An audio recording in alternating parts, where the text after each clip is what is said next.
Армияда служба өтөгөнүңүз боюнча көп устаздар айтып калат, ушул устаз сактанып, көп тамактарды жебеген деп. Ошол боюнча бир билсек, көпчүлүк чубак устаздан уктук эле 2 жыл тамак жебеген дейт. Ушул канчалык чындык бар? Кудайга шүгүр, мен ошол жакты кандай экенин билбейм да, табиятым тарткан эмес да. Армияга барган күннөн эле тамакка аралашпадым да. Нан гана жедим да, нан, чай, компот ичип жүрдүм да. Анан арадан аз-маз ооруп калгандан кийин бир армияндар бар да, бул тамак жебейт, ошондуктан бул ооруп атат дешип калды да. Анан командир взводубуз стройчак кылып, анан кийин баягы ужиннен кийин неме болот эмеспи? Анан ошол армиян бала не алып кепти да, тамак алып кепти, картошка.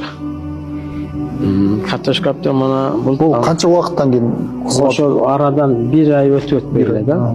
Мен жебей жүрдүм тамак. Чай ичүүдөн өзбек балдар бар да, поварлар. Модокка сен кызыксаң, тамак жейсиң да, жебейсиң да, чайды, компот иче бересиң деп калды да.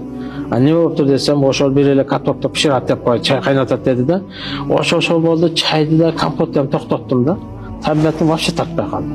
Болбосо шариятта эгер ошо уруксат берилет го, мен өзүмдүн ушундай бир табиятым вообще тартпадым. Такыр не кыла албай койдум. Нан менен сахар жеп жүрдүм да. Сахар берет да. Ушул мен жанымда отурган менин тамагымды баары шериктерим, балдарым, шериктерим жешет да. Мен такыр табиятым деген. Кудайга шүгүр 2 жыл шу акыбалды өттүм. Бирок балдардан жакшы жүрдүм да.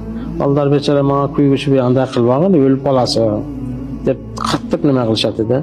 Жок, Кудайга шүгүр жакшы жүрдүм. 2 жыл ошол төттөрдүн акыры офицерлер ушундай кылып сен жебейт экенсиң деп урганга чейин келди. Анан баягы тамак ашатана жеген бул сууга пишкан картошка бул эч кандай салапала жок, анда мындай деди да. Анан урду биреке же деп. Эртең өлүп калсаң биз жооп беребиз сага, ошондуктан жейсиң деди. Анан жеси картошка сууга писа жейин деп ушундай эле ложканы салып кашык салып көтөрсөм, анандай салат чыгып атпайбы? Анан ошол командир взводубузда көрдү дагы жетишет өлчөңөлөр деп туруп ошо таштады. Кийин мен иши болбой калды эч кимдинчи. Ошо нанымды жеймин болду. Орозо вактында Кудайга шүгүр орозо кармадым. Эртемен туруп баягы бизге солдаттарга бакалашка берет эмес мындай кичине, ошолор менен суу алып коёмун. Эртең биздин немени жаап коет эле да. Ошолордун суудун немесин. Ошого алып кеч алып кеп коёмун, же дүйнөлүк айтып коём, же өзүм ошол маалдап туруп саарлыкты кылып коюп жүрө берет элем да. Кудайга шүгүр жакшы аман эсен ушинтип келдим.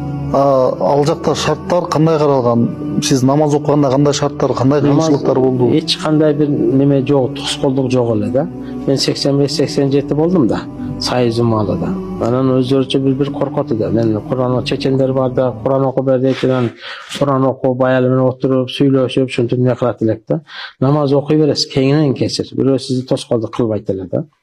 Кудайга шүгүр, колумдан келген баягы намазым болуп калат да, намаз окуйдум, баягы 5 вакытты постоянно окуй албадым да, бирок. Кудайга шүгүр, армиядан келгенден